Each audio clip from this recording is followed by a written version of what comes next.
The Great Barrier Reef is one of Australia's most breathtaking and abundant natural reserves, covering almost 2/3 of the coast of Queensland, stretching with a length of 2,300 kilometers.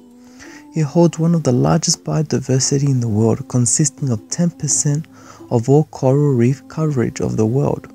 We'll be looking at how much value the reef holds to Australia financially and how it affects Australians. We will also be covering how much of our corals we have lost and still losing.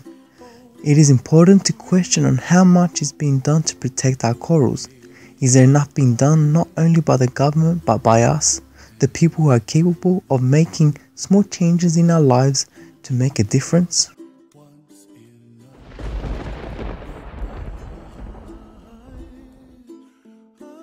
We need to first question ourselves, how does the Great Barrier Reef benefit us? Well, the Great Barrier Reef provides a substantial amount of great resources that we as Australians use. The reef is responsible for providing a large number of Queensland's economy.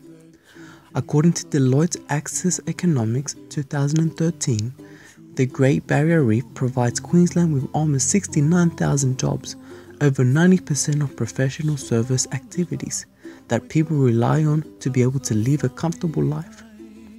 As shown on the graph, the reef's value is divided by the different sectors involved with the Great Barrier Reef financially, with $5.2 billion involved with tourism alone, $243 million on recreation, $160 million on commercial fishing, and a minor of $98 million on science research management, with a large total of $5.6 billion of just added value.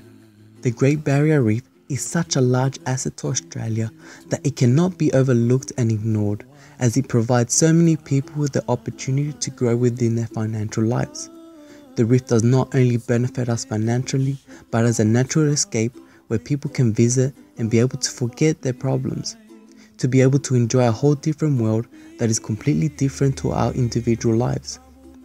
The possibility of losing these corals can result in the loss of not only an iconic wonder, but the loss of a large mass of Australia's economy. So is it possible for the Great Barrier Reef to really disappear one day? In 1985, scientist Dr. Glenn Diath and co-scientists 2012 composed a long-term research that presented a number of different findings demonstrating the rapid decline of coral coverage. Through the 27 years of analysis of corals, they discovered that there has been a loss of 50.7% of coral coverage. The factors that involve the decline of corals are coral bleaching, rise of sea temperature, climate change, the increase of crown of thorn starfish, tropical cyclone, and runoffs polluting inshore reefs. The following graph clearly indicates the amount of coral lost throughout the 27 years. Between 1985 and 2005, on part B of the graph, there have been many ups and downs, where it indicates some of the major rise and drops of coral coverage, until 2012, where it hit its lowest point, a median of 13%.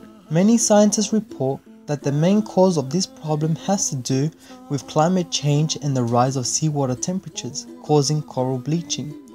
According to the Australian Bureau of Statistics, it indicates that through new strong evidence over the past 50 years, warming is attributed by human activities. Since the Industrial Revolution and the advancement of new technology, we have been slowly deteriorating our planet, probably with no bad intentions, but with the determination to make our everyday living experience better. There has been a numerous amount of legislations since 1975 that established law committed to protect the Great Barrier Reef. For example, the Great Barrier Reef Marine Park Act 1975, which established people who managed the marine park, provided the zoning plans, prohibited mining operations, and many other plans. It seems like there is plenty being done to protect our reefs from any threats. Though well managed, Australia's Great Barrier Reef is deteriorating. Apparently, climate change is a big factor in our problems. And I asked the government, when are they going to consider more drastic plans?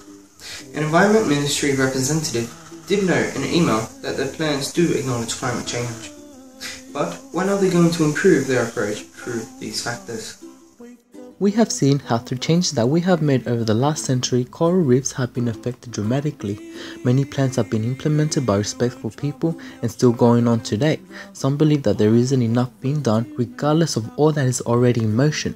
Maybe there isn't, or maybe there is. All we know is that the corals are being affected, that affects us in many ways and affects our economy. Maybe you, the viewer who's watching right now, can send in your opinions on what you think of this situation at our email, whatdidthefish say when he posted bail@hotmail.com.